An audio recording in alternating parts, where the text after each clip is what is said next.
Everyone always asks the question, so I'll go get it out of the way. Why comics? Why not? Okay, thanks. If you were out to make $1 billion, this may not be the area that you would pick unless it was 1992. But I speaking for myself, I think kind of you don't really pick comics. Comics pick you. So I mean, there's many other things that we could all do. I just, I got the bug since I was a young child, and it just never left. So I feel fated. We're in prison to do it. I mean, I love telling stories. I used to make my own comics when I was a kid, more newspaper style, like, riffing off of Garfield and Calvin and Hobbes and that sort of thing. And then high school, I made fun of my friends and my own ongoing comic. That turned into web comics and so on and so forth, until I eventually made where I am today. And I might leave comics and do other stuff, but it's storytelling for me. I like telling stories, sharing experiences, giving people an escape. So I never thought I would do comics. I had no idea. This was entirely by accident. You do it because you love it, and that's what happened. I was trying to help my friend break into comics, and then I'm like, oh my God, this is really amazing. And then, next thing you know, I'm doing it, and she's writing for the Sci-Fi Channel. We're making a lot more money than me. she had to last that. Yeah, no, I mean, just to reinforce a lot of those points, I grew up writing fan fiction, everything from Star Wars to Sequest, Teenage Mutant Ninja Turtles, and I really wanted to break into screenplay, right? And after a couple of those, just sitting on your hard drive, you want to start to see things come alive. And my co-writer Roger Cabrera on the agency was like, "Why don't we just make a comic book?" And I was like, "Okay." And ever since, we haven't looked back since then. Awesome. All right, so what's your name? My name is Emmanuel. I just want to say thank you guys for being here. Hope you guys are enjoying the con. My question actually is more for the writing side of comics. How does one actually get involved in helping and in writing? You said you started working in Marvel. You started your own businesses. Do you have any suggestions or advice on how someone can, if not get their foot in the door, at least, wow, I'm going to be that guy. Have someone hold the door for us. I always like Eric Larson said this. I don't know if it was out there. People are always like, how do you get into making comics? And Eric Larson always says, make a comic. That's really the best way to get into comics, is make a comic. That's pretty much it. It's different for artists. Okay, I'm speaking as a writer to writers here in comics. Almost the only way to get in, if you're talking about breaking into like these so-called big two, Marvel, DC, or whatever, you have to make your own comic. You really have to self-publish or get your story into an anthology. You get published first, and that's what people are going to look for. Yeah, it's tough. I mean, for some reason, well, imagine everybody's very, very busy, and there's this cold document you have, this bunch of words on a piece of paper. It's very difficult to get people to crack that open, but if you're out there in the indie scene, you team up with an artist, it's much easier for people to read it. And I mean, that was a lesson I learned, gosh, in the late 80s. Get an artist and get going on the comic. And it doesn't have to be long. You just need to start doing it, and you need to show your chops. I started with 5 pages. This was my first story. I did 5 pages, and then it became 20 pages. I got a wonderful artist. That's all you need to do is have something like this. And then when you're talking to somebody, it's like, oh. See, it's funny. Anyway, so my question is, and this is, the thing with me is how do you maintain contact with artists, because especially if they don't live in the same city as you, and keeping track online with people is very difficult. And also how do you kind of get everyone to, including yourself, maintain a regular working schedule? Because even if you're not published, you should treat writing as kind of a job, like dedicated certain Possibly more so. a lot of time. Yeah, A lot more exactly. I think that, at least for me, because I mean, you guys have years in the game already, and me just being 24, starting at 2014, I've had to treat it as a job and not a hobby. And I think that goes for everybody sitting in this room. If you want to make comics and you love comics, don't treat it as a hobby. You have to treat it as a job. It has to be a full-time job, and that's how you get people to notice you. That's how you get Marvel and DC, and you put out great work. And you can't do that by writing, every Tuesday from 7 to 11 o'clock at night. If that's the time that you're gonna allocate to making comics, then, I don't know. Go That pick does up speak another to hobby. a notion that this is actually, behind the scenes, it's an incredibly competitive industry. And I guess for every 1,000 people who want to break in, there's like 2 or 3 are going to do it. So just put yourself in the mindset of that person who is just super dedicated, putting in the time and the effort. So John Constantine, I recommend, like that young gentleman said, you put in a very consistent effort. And how to stay in touch with your artists speaks to an even bigger notion when you're independent. You've got to really be able to assess an artist who has professionalism, especially when you guys are starting out. You don't know if the person's kind of weird or flaky. Try to assess that, and then put some promises in place, mutual promises. So for example, I'll throw out a hypothetical. You guys want to do a 20-page story, you break it down, you got to fit it into your life, you're working, so maybe for him, 2 pages a week over 10 weeks could get it done, and maybe you're taking on a little managerial quality, and you're following up, and like how you're doing all those pages, something like that. But really break it into manageable chunks. Paying artists well seems to work pretty well for me. Paying works. If you pay them well, they usually stay in contact. And I'll say this because I've had this brought up sometimes from people who've worked with, in the independents or trying to get in. They'll pay an artist up front and don't do that. Don't do that. Because I always like to look at it like putting, you're feeding the character a horse too early. Like, pay them every 5, 6, 7 pages, lump sum. People like that. Keeps them working. It keeps them happy. That's how it does for me. And as an artist myself, a working artist, that keeps me happy. I'm like, oh man, I'm gonna get these pages done this week. Always Get stay paid with this the carrot week. in front of the horse, never give him the carrot. Yeah, exactly. I'll tell you what I did, because I started in 2011 helping my friend, and she wrote the script, and I'm like, okay, I'll figure out how to publish this thing. So first thing I did was I went to a Comic-Con, and I went to Artist Alley, and I just went up and down, and I looked for artists that I thought had a style that fit, and didn't look, crazy and deranged. It did not hit on me, that was actually kind of key. You hit on me, I'm not going to hire you. Yes, that only applies to certain people here. But anyway, it's a problem, right? It is a problem. But it's professional. Even if you are trying to do this as a hobby, you got to treat everybody with respect and figure that all out. So I went to C2E2, and that's when I learned pretty quick that actually there's about maybe 10% of the Artist Alley where it's not about professionalism, it's the style and whether they have the time to do your thing, so that's how I found. I went through Artist Alley. I also went on DeviantArt, Tumblr, and I just looked at the full range of what people were doing, and we paid. And I'm still working with those artists. Cool. Yeah. Hello. Hi, I'm debating whether or not to be here, because that's my question basically is, okay, so I'm starting this, so you have to pay them, that's. Well, it makes it a lot easier. Yeah, so then how, okay, can you expand a little bit on that? You say don't lump fee up front, No. pay them, can you explain that a little bit how that interaction works more? Comics works on a page rate basis usually, so there's a value given to the writing portion, pencil, ink, letter, color, and maybe putting it together, right? So you kind of configure something out that works for all parties. Another option, and it's an unusual option, or is an option, is you may really have a collaboration that's extraordinary, and maybe you are going to create this thing together, and it could be creator-owned together. It's a different circumstance, but then maybe everyone's putting in sweat equity. I think like the other panelists said, I had the exact same experience as you. I interviewed tons of artists and went with an artist back in the day that fit the look of the book that we were doing and just paid. I didn't even take that. You need to think about what your goals are. If you're doing, it's perfectly okay to do this just for fun and feel it out. Don't leave your day job until you figure that out. Okay, that's very important. But figure out what your goals are and why you're doing it. Do you want to be a work-for-hire writer for Marvel, DC, IDW, whoever? Do you want to be creator-owned? Do you want to do this because you're trying to sell a screenplay? All these things it changes your strategy. Okay, it also changes what kind of artist you might want to work with.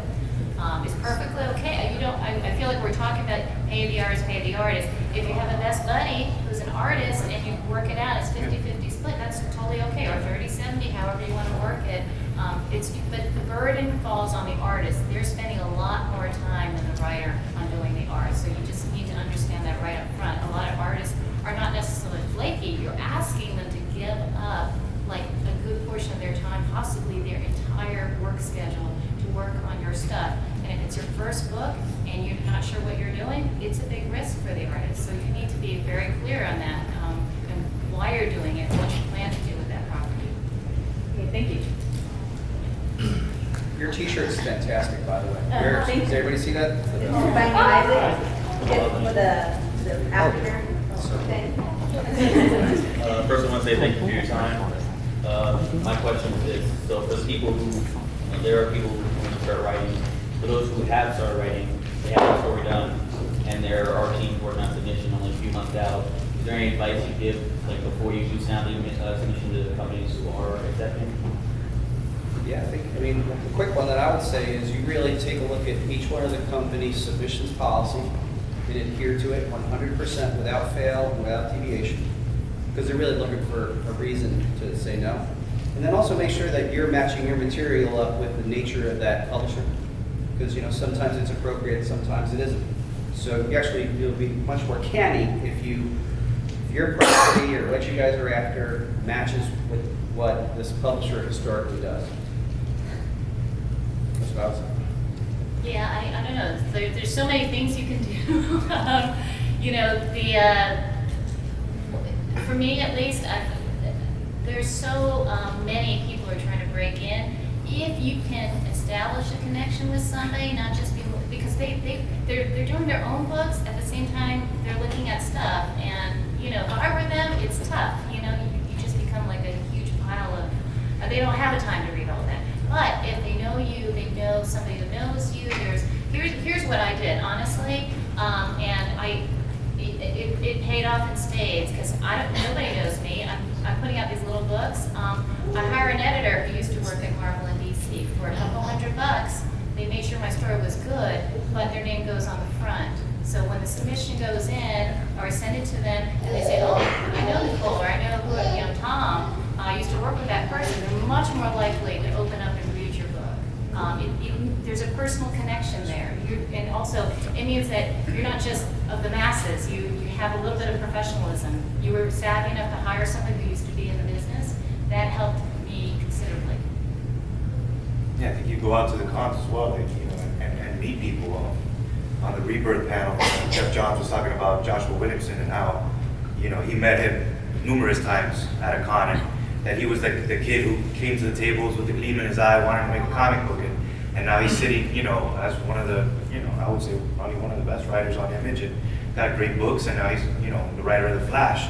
So make personal connections, social media, talk to these guys, tweet them, let them know how passionate you are. I mean, me myself as a creator, when somebody comes up to my booth and they tell me they want to make a comic book, I try to encourage that. And if you show passion and you stay in touch with me, I try to encourage that. So I think these guys in the professional realm, they're the same way. They want to see a new generation of comic book artists and writers rise to the top. So make those. I don't think there's a secret formula when it comes to submitting of what's going to stand out. I think following the rules to the T and putting together something that matches with that publisher.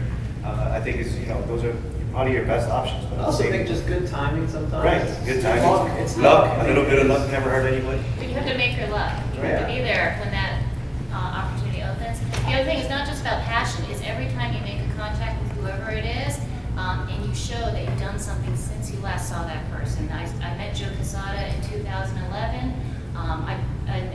Here's how how I started getting stuff is I knew that they were at C2E2 Chicago, and they were doing a dinner, and I ponied up money so I could sit at that table, and Joe Quesada was there. I had my book. I wasn't the only person, by the way. There are other people who are trying to do the same thing. But next time I saw Joe, I had another book to show him. And so every time I saw him, I had another book. And it was like, then they know you're serious.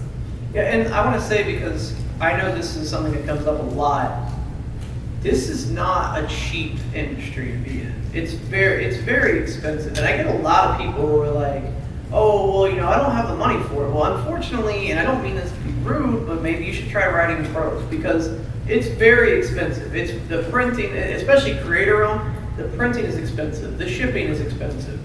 The art but the thing is that can you put a price on your dream, on your passion, on what you're trying to do? Can you really put a price on that? And that's where it comes into play of people who, and I always say this, sometimes people can get a little too offensively, but I think it's a measurement in a way, like how bad you want it as opposed to just how bad do you want to do it. I think that's a thing. I think some people say they want to do it, but then when it comes down to having to pay money to do things like Amy was saying, and doing stuff like that, even like the dinner thing, it's a big commitment at a risk. You're looking at a risk. Everything we do is a risk. I mean, Brian, when you were doing Chaos, I mean, you can explain that from a publisher standpoint alone. That's We were cycling $900,000 on any given month in terms of creative, publishing.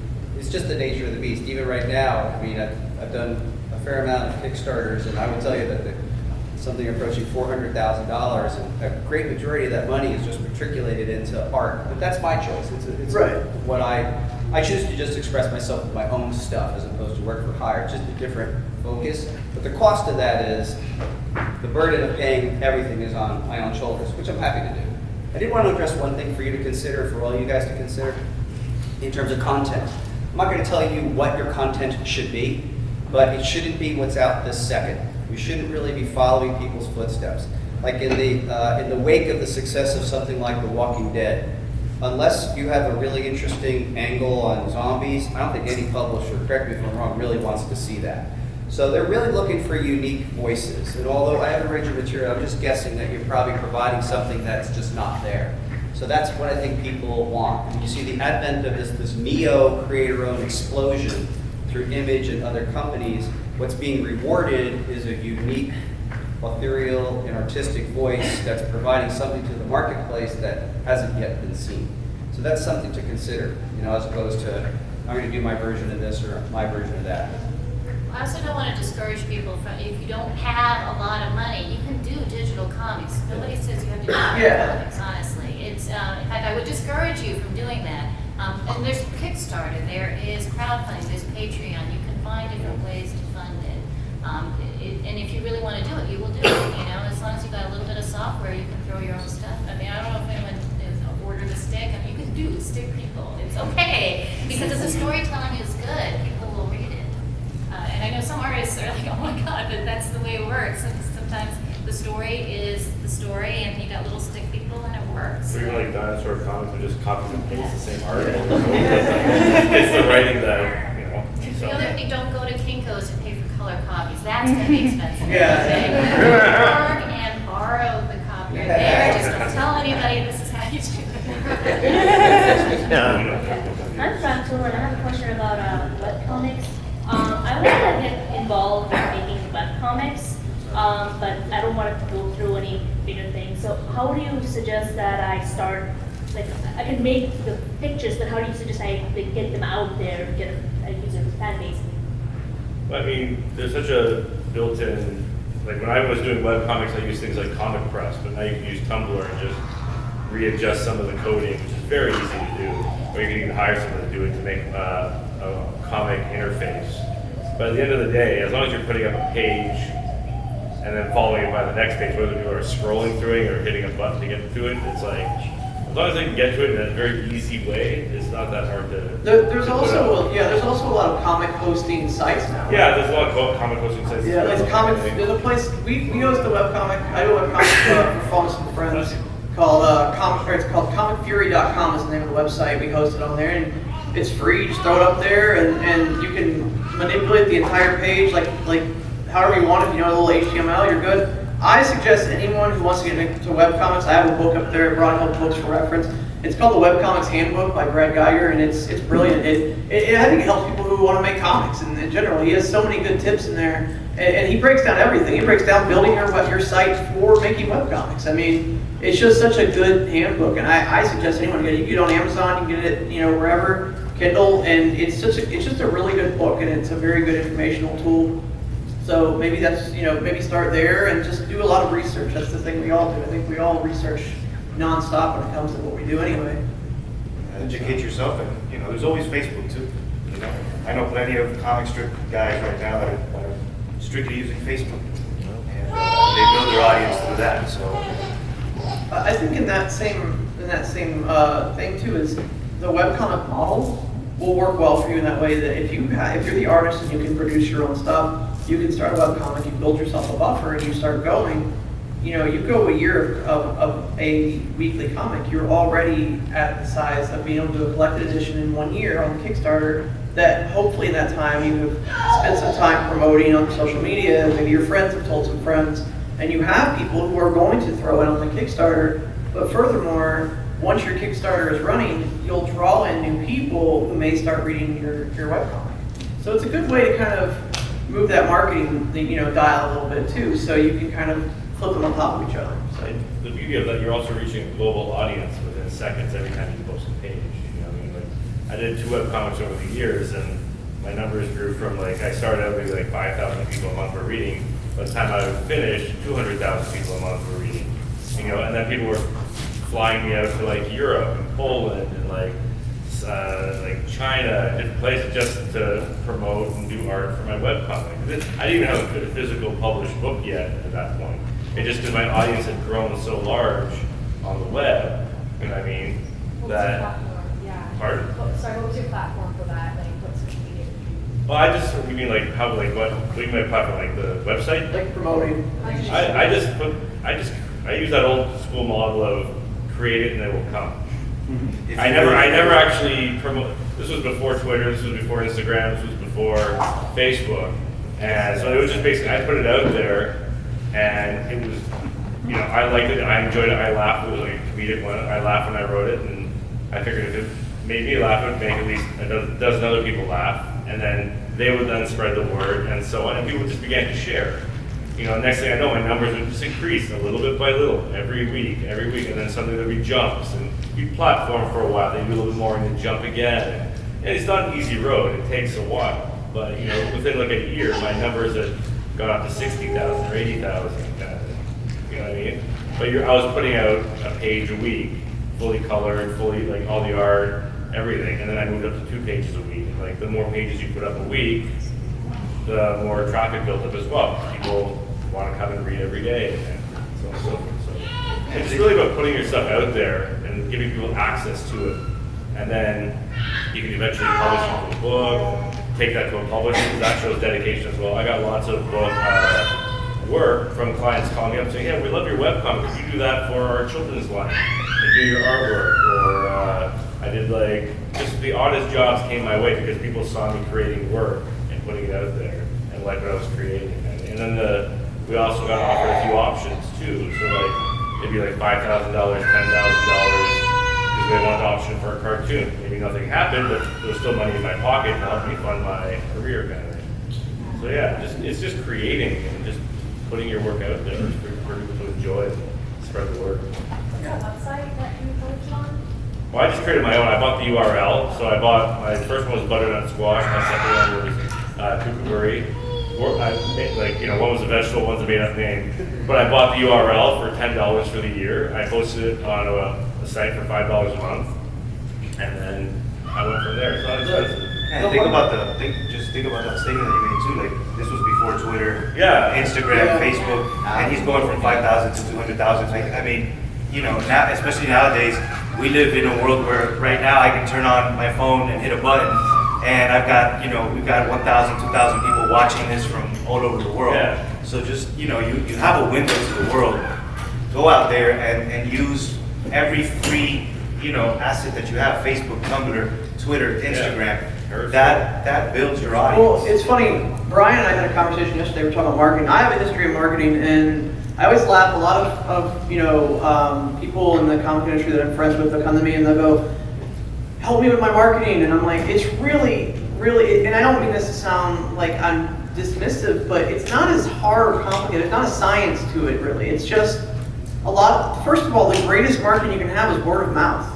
It really is. That's the greatest marketing, is your friends telling your friends. And we were, May I key onto that? Yeah. Like, if word of mouth is working, that means what you're communicating is working with people. And if word of mouth isn't working, it's kind of feedback saying, okay, Yeah. maybe this one isn't the one, and you keep moving. Right. well, I draw, but I also try to work on my stories, and I kind of like two issues. One, I don't like to share my stories with anybody because I'm afraid that they might steal my ideas and then, try to pass it off to their own. And two, whenever I do come up with an idea, I find out like many months later or like the next year that turns out some other anime or some other comic book already had this idea or some other book already had something like that. And I'm like, and I have to scrap the whole project and stuff. There's So always going to be a proliferation of ideas that are the same, but it's your spin on that idea that makes it unique. So like, put your stuff out there. No one's going to steal it. They're going to try to come up with their own thing. Once it's out there, people know it's coming from you. There's a paper trail for people to like see, whether it's a web comic or a mailer or whatever. I've been putting stuff out since the early 2000s, late 90s, and I've never had anything stolen. I've come across similar things, but they might both be like sci-fi, but mine has my unique sense of humor or my unique sense of perspective or action or illustration or whatever it might be. So there's always going to be something that you bring to the table that no one else does to that similar idea. So you shouldn't use that as a wall to prevent yourself from putting stuff out there. It's double-sided, like, again, where, people come up to the booth, come up to the table, Yeah. and they tell, oh man, we've got the next Walking Dead, we got, the next best comic book. It's okay to share your idea. A lot of us, we want to hear that idea because, again, we want to see what's out there. But I don't think that any of us are in the business of stealing ideas or doing anything like that. And as far as, on the other side of your question, keep your ear to the ground. I constantly read, watch movies, pay attention to what is out there. Because it does, suck to work on something for 5 months and then all of a sudden, find out that there's something exactly like that. I remember a really good friend of mine, my co-writer, came to me and was like, oh man, I've got this great story about these two brothers that they're demon hunters. And I got so excited. I went out to Barnes & Noble, bought a Demons book and all, and I called my friend and told him the story and he's like, oh, like Supernatural. And I was like, exactly like Supernatural. So keep your ear to the ground, and make sure, study your craft. If you want to make comic books, read comic books. That's a big thing. I'd like to chime in on that topic too. That experience you have where you're afraid of making a communication because you feel other people would be out to steal it. By a show of hands, who else feels that way or has that feeling? Because it's not an uncommon feeling when you're starting out in the game. So, I think everyone has some measure of that, but just like everyone said here on the panel, you really don't take this the wrong way. I really don't mean it badly, but no one's waiting for your idea. In fact, you getting out there and asserting yourself in this world with your idea is an uphill battle. It's like taking off on a plane. I think sometimes you and I are painting it differently. I pick the hard road, which is, this is what stories are like. It's like the initial takeoff of an airplane, which requires super amount of lift, and once you get the glide, it starts gliding. So what I would say is drop that, because that's you holding you up, okay? And just let me make it simple for you. That's a little mental block everyone throws in their way. Get rid of it. Get out there. Let it shine. Pound your chest. Get to it. And I'm sure all of us get that experience where you made an idea, but it's something out that's already out there a couple months ahead. That's happened to me a half a dozen times. That's life, man. Just move on. Try to talk to your mom or your psychologist about it. Yeah. Again, I don't mean that disrespectfully, but that's just the game you're in. You have to have more than one idea. Don't get obsessed with that one epic idea. So true. We're in the business of, that's how you employ yourself. Ever-changing, constant stories and properties. That's the name. There is never the one. Who thinks it's the one? That you got the one story, the one that's going to change it all, the one you're holding on to. You're all liars. And don't worry about it. Right? The only truthful person. You have an inordinate amount of stories to tell. They're there. Let go. Don't hold on. Hi, my name is Adrian, and I wanted to say thank you for the opportunity. This is both kind of a question and more of a confirmation for my own peace of mind, but I'm working on quite a few different stories right now, but each of them pretty much all deal with controversial elements, and my biggest thing is that okay? can I deal with controversial elements and not be afraid to put that out there? Or as somebody who's no one's next to Adam, should I hold back and not, go with that just because I'm an unknown? I guess my one real quick comment is, if I just reflect and mirror back, if you can handle what's gonna come back at you about it, have at it. Like, you know what you're getting into, right? So, you know what you're gonna throw out into the world, it's gonna cause conversation and maybe some like blasting back at you. If you're game, just, I'd say, and if that's your expression, Again, it depends what your goals are. I don't think anyone should work on anything they're not passionate about, especially it's your baby. It's gotta be something you really wanna do. Don't be afraid of, I'm not gonna get hired because, I'm saying something, and I'm making a statement. Don't do that. At the same time, I say be realistic. Look at, social media is a really enlightening place to understand. If you're getting hired, if you're trying to break in, you're being hired by people, you're being hired by editors.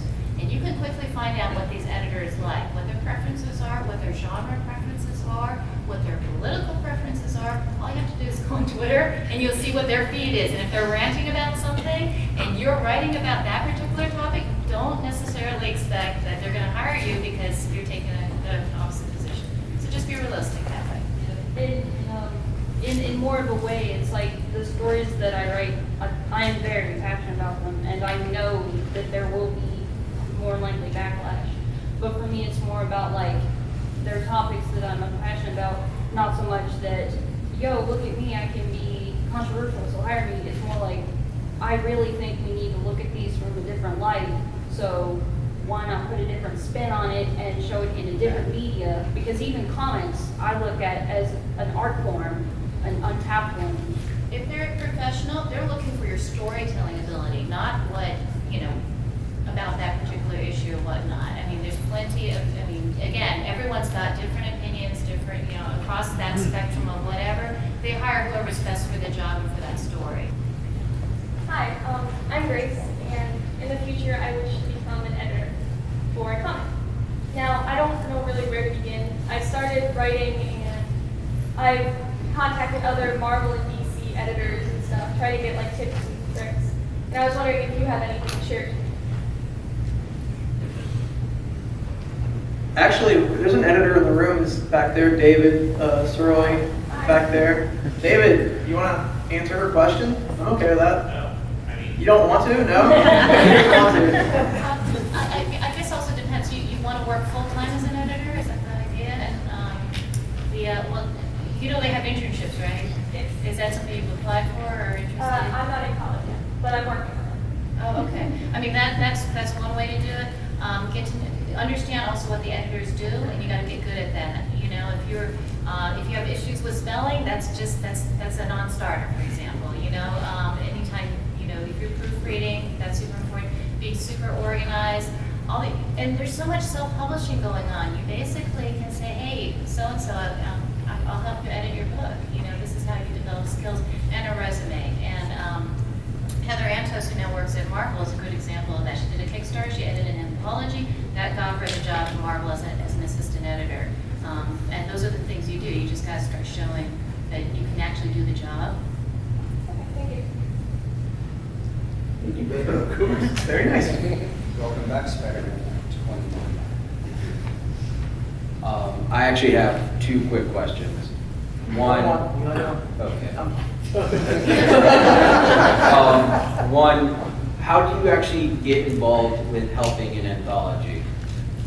Well, it depends what anthology too. It's an easy way, go to Kickstarter and do the search for comics and see, who's actually, a lot of anthologies are Kickstartered, and then you'll see also people who do comics, like Brian, you do comics till you die or run out of money. So these people will keep doing anthologies, it may already be in progress, but you're like, hey, you get to know these people, and hopefully, depending on what you want to do, you offer your skills for that particular, I'd love to point out, I'm completely impressed by Amy's trajectory, no kidding. She's got it down to a science. I've listened to everything that she said today, and it's just like the blueprint. So, knowing the game and just being that dedicated, I mean, really, if you just recall this panel, I think this is the blueprint. Part of it's being on the scene here and being on the scene virtually. How do you get to an anthology? You're hanging out at the con, this is your con, you're meeting a bunch of people, go to the party, be social, meet like-minded people, and then, man, just apply that the Amy science to it. That's the game. It's really, you have to be, like 2011, I spent 2011, I'm like, I'm doing this. I learned a letter, I learned a color, I took an art class, so I understood how the artists work. I did everything that I needed to do to put out my own book. And at the end of the year, I put out my own book. And yeah, and it cost me, and I'm going to all these conventions, and my husband's like, what are you doing? Because I've never been into comics before, but once you get that bug, you do it. And my kids are also like, what are you doing? I think above all, what I'm hearing in Amy's story especially is responsibility. Yeah. Like Amy's, you can tell it's bound to make it, bound to happen, bound to insert herself in this. And so, like, one way to relate to your paradigm is like, you either the world's doing it to you or you're doing it to the world. John Constantine's back, Brian. Welcome back. Looking good. Unlike his show. Share spirit. I never watched it. Well, you lived it. Wow, why would you watch it? Sadly. Anyway, another question I had is that, and this is very important for anyone, how do you come up with a really good pitch for a story? Like, Know an idea. That's Like a log I- line. That's a whole. like, how do you do the pitch, or like how, like the idea? You want us to give you an idea? Elevator pitch. We're gonna do math now, okay? Like, a man walks down the. Okay, here's my advice for pitching, is, look at other successful pitches, lots of things online you can look at, and also know that when you're pitching, you are pitching to the editor, and you're pitching something it's a sales document, so you need to, you're selling the editor. This is not necessary, everything that I've ever pitched changes. As soon as it gets accepted, you can change it. Okay, Yeah. That's just the way it goes. You are pitching yourself and that one-page document that includes the ending. Don't, like, I want to pull back. No, they're going to look at it. It has to be a complete story with a wonderful twist, and it's a sales document. So it is got to be punchy. It's got to be concise.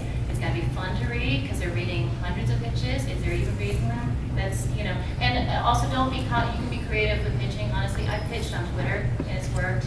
If you're looking for a hook. I know that there's some people out there who've had successful pitches that also post them. I know Jim Zub has some up. I know, and if you're not, follow Jim Zub's blog. He's a wealth of knowledge. But Justin Jordan also, he has his pitches up for Luther Strode, which is kind of uncanny. I think if anyone knows the story, that he got picked up in like 35 minutes from sending the email, that he got the return back from Eric Stevenson. So it's pretty nuts. If you Yeah. come by my table, I'm at P63 tomorrow, and you say, I want to see a pitch, I'll show you a pitch on my laptop. So I won't send it to you, but come by and I'll show it to you. We're almost out of time, so let's hurry up. Last few questions. I'm like most, I got into comic books by seeing actually a group of guys actually make a comic book. I was about 27 years ago, about 32 now. So these guys, that's how I learned how to draw. 5 years old, and I asked them, man, that's amazing. I fell in love with it, and I asked them how to draw. Unfortunately, I'm not as creative as these guys. These guys, they'll do whatever. I can draw just about it. If I see it, I can draw it. I can mimic just about any style of it. But I want to know, for someone like me that, like, I'm not that creative. I can't draw. I'm not gonna draw. But I can mimic anything. Like I can draw. You draw a picture, I can hold mine. I've been 27 years in there. I can, but I never had no art classes. I never had anything like that. So how would you go about trying to get into the business without like being that creative in terms of drawing comics? I know you got writing and stuff to do it, but in terms of creating characters. I mean, pretty simply, man, you're probably a lot more creative than you give yourself credit for. I mean, if you're interested in doing, well, gosh, you can probably speak this much better than I, but I mean, if you're interested in being a sequential artist, people need to see you do sequential art. So you need samples. That just Take art classes. You never took them, take them, or teach yourself, pick up some books. There's a lot of great books on storytelling, just different artists sharing their methods. There's, I think, an old Dark Horse one called Panel to Panel or Panel can't remember the pen offhand, but basically it's like about 20 different artists going on about how they lay out their stories, why they choose the methods they do. I mean, everybody has their own method to their madness, but at the end of the day, you still have to know the foundation of perspective, what do you call it, anatomy, light and shadow, form, cloth and clothing, facial expressions. Like, the list is endless. Watch a lot of movies, I never read a lot of comics when I was younger. I watched a lot of movies, and I got a lot of my storytelling from film. Watched a lot of great films like Yojimbo, Seven Samurai, even classic like Star Wars. Like they're all different forms of storytelling, and don't just watch them, study them, see what they do, how they build the story. Yeah, exactly. How they show these characters doing these things. What moments would you translate to a book? And then you have to without that strong foundation, you can't really expect to get a career just mimicking. Well, I'd say also if it's his skill, if he's skilled at that as well, he might take a shot at inking. If there's licensed comics that really need people who are really good at that mimicry. Yeah, it's licenses, Yeah. But you still need to know everything else and tack on that. Yeah, but I think that's the way. Do you want to write and draw, or are you working on drawing? I'm just drawing. Just drawing, okay, then so find some sample scripts and start doing pages. And especially what you're saying, it's ultimately going to come down to storytelling, but your foot in the door is if you got skills of actually doing, because there are a lot of artists who are great at the storytelling part, but they can't really do a good likeness, and for some of the licensed comics, a lot of times they really just care about the likeness, so. That I can do, I can, question. Ultimately, people want proof, so you're Okay, gonna want a so portfolio, you're coming to a convention or online, you're just gonna wanna see 5 or 6 pages Yeah. of stuff. And if you have, in knowing that, and following through on that, you can get a DeviantArt site up, and, because a lot of people make the mistake, they just think they can just put up, splash pages, like pinups. That will never, ever get you the job. You have to show sequentials. If you have 5 pages of sequentials with no pinups, you are 10% above, you're in the top 10% above everyone else who's just trying to cancel stuff. Which is a panel cover. Panel storytelling. Yeah. Or the whole. Do a 3-page sequence of action, do a 3-page sequence of 2 people at a cafe, dialogue. So we're gonna do a whole scene in dialogue, to create a whole scene. Yeah, you Yeah, gotta it do could be that. dialogue, it could be a silent, I did a whole graphic novel that had barely 3 words in it, but as long as you can convey people, the story that people can follow. Can you come to your table and you can show them some of your stuff? Or? Sure, I'm a P something or other. You know, another quick trick. No. Essential sequential, right? You were by my table earlier today. Another quick trick is go find a comic book script that exists online that already has been done, and then you just retell the story. It's kind of how I learned, I learned some comic book plotting. I got some old Roger Stern scripts and looked at these Captain America stories and tried to understand what are the mechanics of this thing, Yeah. what's going on. Another thing I used to do when I was younger, I would have a friend, because the scripts weren't readily available, but I'd have a friend go through a comic and just basically script a page from the comic by basically saying panel 1, and then I would draw it, and then I would see what my version was compared to the Steranko version or the whatever. I'd be like, oh, my solution was slightly different. Was it successful? Was it not? What did he do that was better? What Change it a little bit. No, I wouldn't even look at what they were doing. I didn't know what the comic looked like. I would just say, grab a comic, reverse engineer a script for me. If you can't find one, basically, they're all over the place now. Yeah. But but it's always interesting to do something that's available and compare. Thank you very much, guys. Yeah. Alright, we gotta wrap it up, so make these quick. I'm a bit of an extrovert, which doesn't actually help in this industry because the more time you spend away from your desk, it seems, the less you create. So I just was wondering, what is, for you guys, the work to social ratio, even when it's business social? Well, I don't leave my office. I'm an until extrovert, but 5 a.m. or 5 p.m. every night, probably. My kids get home. that's just sad. Yeah. I just work. I work Spend forever. time with your children, for God's So I sake. need to tell my kids. That's when I stop working when the kids get home. So. I mean, I'm a social guy. I party, I go, I travel, I have a ton of friends, but when you're dedicated to something, you're going to put in the hours. And if you're more interested in the limelight and spending time socializing and not actually doing the work, then you're not going to get anywhere. Yeah, go out and have a good time, but sometimes you got to tell your friends, yeah, I can't go, I'm sorry.